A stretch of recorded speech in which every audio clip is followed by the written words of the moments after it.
جادو ہی تھا، ورنہ بدر میں قریش شکست کھانے والے نہیں تھے۔ خالد نے کہا۔ ولید جیسے اس کی باتیں سن ہی نہیں رہا تھا، اس کے ہونٹوں پر تبسم تھا اور مڑ مڑ کر مدینے کی طرف دیکھتا تھا۔ مدینے سے کچھ دور ذی الحلیفہ نامی کی ایک جگہ ہوا کرتی تھی۔ تینوں بھائی وہاں پہنچے تو رات گہری ہو چکی تھی۔ رات گزارنے کے لیے وہ وہیں رہ گئے۔ صبح آنکھ کھلی تو ولید غائب تھا، اس کا گھوڑا بھی وہاں نہیں تھا۔ خالد اور ہشام سوچ سوچ کر اس نتیجے پر پہنچے کہ ولید واپس مدینہ چلا گیا ہے۔ انہوں نے دیکھا کہ اس پر کوئی اثر نہ تھا، یہ اثر مسلمانوں کا ہی ہو سکتا تھا۔ دونوں بھائی مکہ آ گئے۔ چند دنوں بعد انہیں مکہ میں ولید کا زبانی پیغام ملا کہ اس نے محمد صلی اللہ علیہ وآلہ وسلم کو خدا کا سچا رسول تسلیم کر لیا ہے، اور وہ آپ صلی اللہ علیہ وآلہ وسلم کی شخصیت اور باتوں سے اتنا متاثر ہوا ہے کہ اس نے اسلام قبول کر لیا ہے۔ مورخین لکھتے ہیں کہ ولید بن الولید رسول کریم صلی اللہ علیہ وآلہ وسلم کے منظور نظر رہے، اور انہوں نے مذہب میں بھی اور کفار کے ساتھ معرکہ آرائی میں بھی نام پیدا کیا۔ خالد کو اس وقت بہت غصہ آیا تھا۔ ایک تو اس کا بھائی گیا، دوسرے 4000 درہم گئے۔ چونکہ قریش اور مسلمانوں کے درمیان خونی دشمنی پیدا ہو چکی تھی، اس لیے مسلمانوں نے یہ رقم واپس نہ کی۔ رقم واپس نہ کرنے کی دوسری وجہ یہ تھی کہ ولید نے رسول کریم صلی اللہ علیہ وآلہ وسلم کو بتا دیا تھا کہ قریش مسلمانوں کے خلاف فیصلہ کن جنگ کی تیاری کر رہے ہیں، اور اس لیے بے انداز درہم دینار اکٹھے کیے جا رہے ہیں۔ خالد مدینہ کی طرف چلا جا رہا تھا، اسے افق سے ایک کوہان سی ابھری ہوئی نظر آنے لگی۔ خالد جانتا تھا کہ یہ کیا ہے، یہ احد کی پہاڑی تھی جو مدینہ سے 4 میل شمال میں ہے۔ اس وقت خالد ریت کی بڑی لمبی اور کچھ اونچی ٹیکری پر چلا جا رہا تھا۔ احد!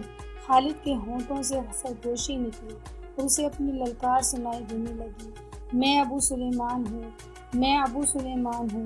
اس کے ساتھ ہی اسے ایک خونریز جنگ کا شور و غل اور سینکڑوں گھوڑوں کی ٹاپ اور تلواریں ٹکرانے کی آوازیں سنائی دینے لگی۔ خالد یہ جنگ لڑنے کے لیے بیتاب تھا اور اس نے یہ جنگ لڑی۔ خالد کا ذہن پیچھے ہی ہٹتا چلا گیا۔ 4 سال پہلے کا واقعہ تھا۔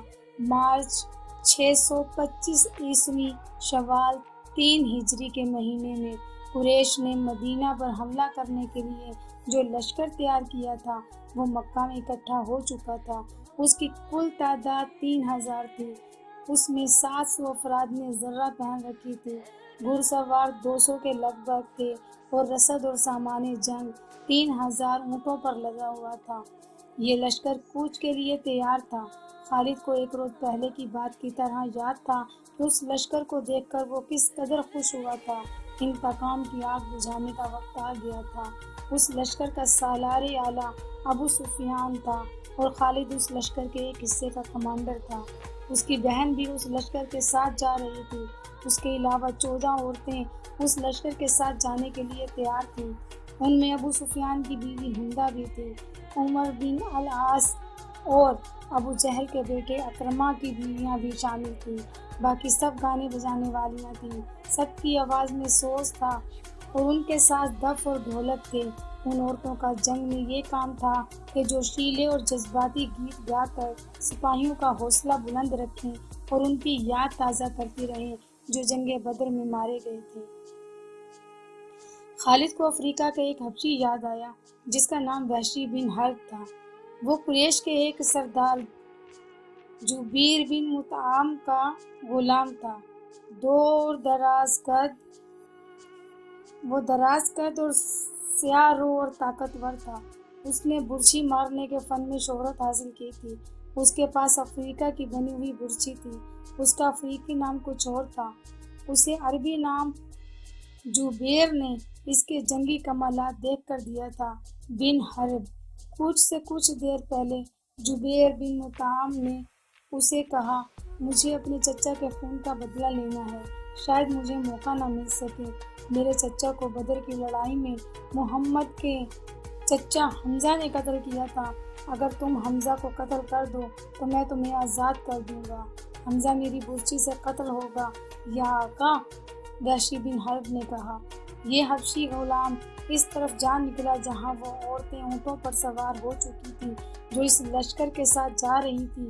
ابو وسمہ، کسی عورت نے پکارا۔ یہ وحشی بن حرب کا دوسرا نام تھا۔ وہ رک گیا، دیکھا کہ ابو سفیان کی بیوی ہندا اسے بلا رہی تھی۔ وہ اس کے قریب چلا گیا۔ ابو وسمہ، ہندا نے کہا، حیران نہ ہو، تجھے میں نے بلایا ہے۔ میرا سینہ انتقام کی آگ سے جل رہا ہے، میرا سینہ ٹھنڈا کر دے۔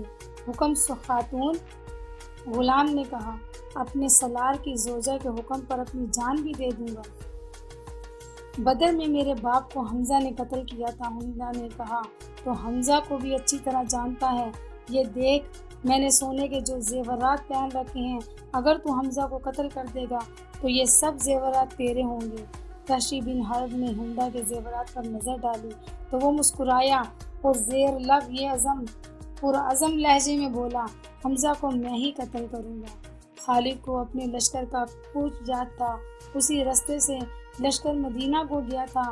اس نے ایک بلند جگہ کھڑا ہو کر لشکر کو دیکھا تھا۔ اس کا سینہ فخر سے پھیل گیا تھا۔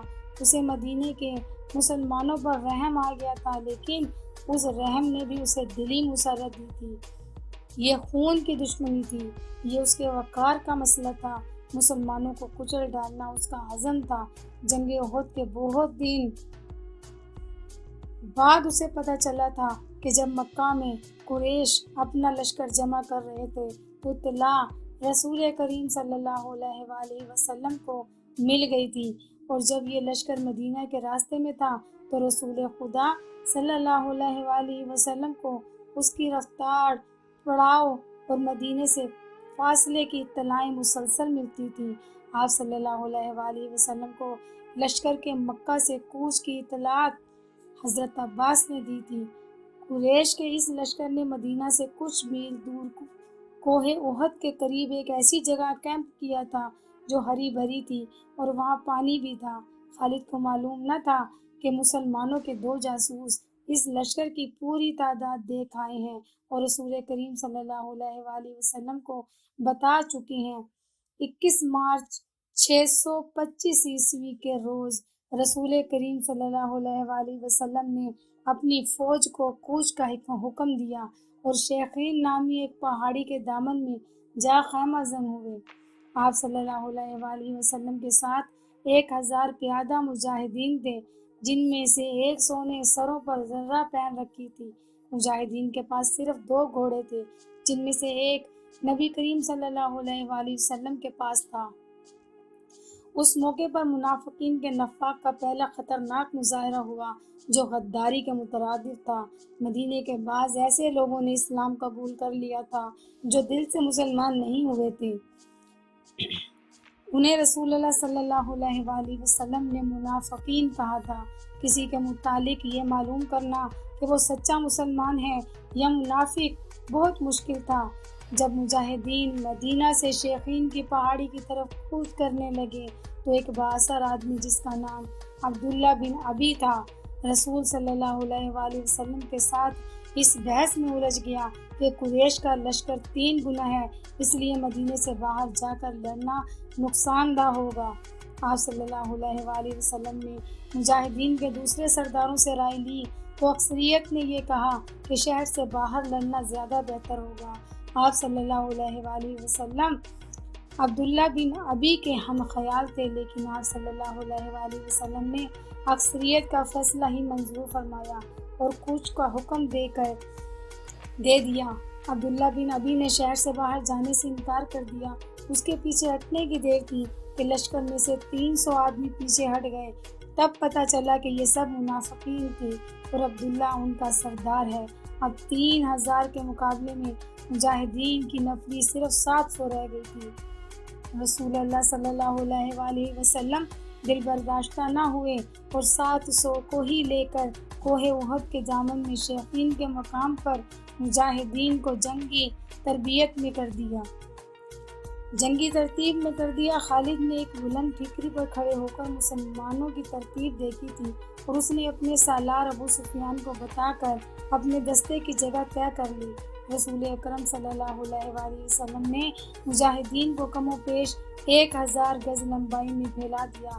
پیچھے وادی تھی، مجاہدین کے ایک پہلو کے ساتھ پہاڑی تھی، لیکن دوسرے پہلو پر کچھ نہیں تھا۔ اس پہلو کو مضبوط رکھنے کے لیے رسول صلی اللہ علیہ وآلہ وسلم نے 50 تیر اندازوں کو قریب کی ایک ٹیکری پر بٹھا دیا۔ ان تیر اندازوں کے کمانڈر عبداللہ بن جبیر تھے۔ اپنی ذمہ داری سمجھ لو عبداللہ۔ رسول صلی اللہ علیہ وآلہ وسلم نے اسے ہدایت دیتے ہوئے فرمایا، اپنی عقب کو دیکھو، دشمن ہمارے عقب میں نقل و حرکت کر سکتا ہے، جو ہمارے لیے خطرہ ہے۔ دشمن کے پاس گھڑ سوار زیادہ ہیں، وہ ہمارے پہلو میں گھڑ سواروں سے حملہ کر سکتا ہے۔ اپنے تیر اندازوں کو گھڑ سواروں پر مرکوز رکھو، پیادوں کا مجھے کوئی ڈر نہیں۔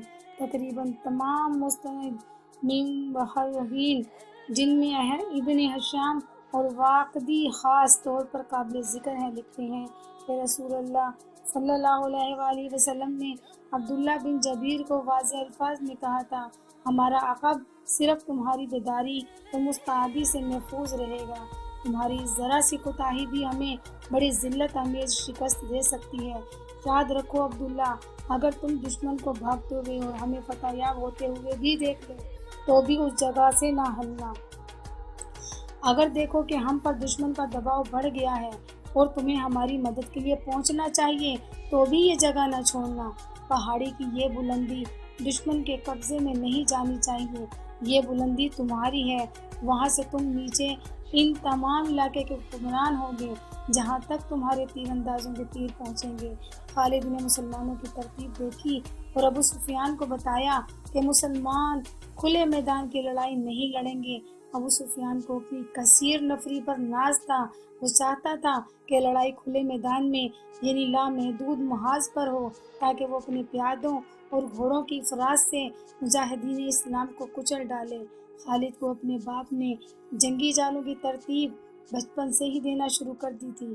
دشمن پر بے خبری میں پہلو یا عقب سے جھپٹنا اور دشمن کو چکر دے دے کر مارنا، اپنے دستوں کی تقسیم اور ان پر کنٹرول اس کی طبیعت میں شامل تھا۔ وہ اسے باپ نے دی تھی۔ اس نے تجربہ کار سردار کی نگاہوں سے مجاہدین کی ترتیب دیکھی تو اس نے محسوس کیا کہ دشمن فن و حرب کے کمالات دکھا سکتے ہیں۔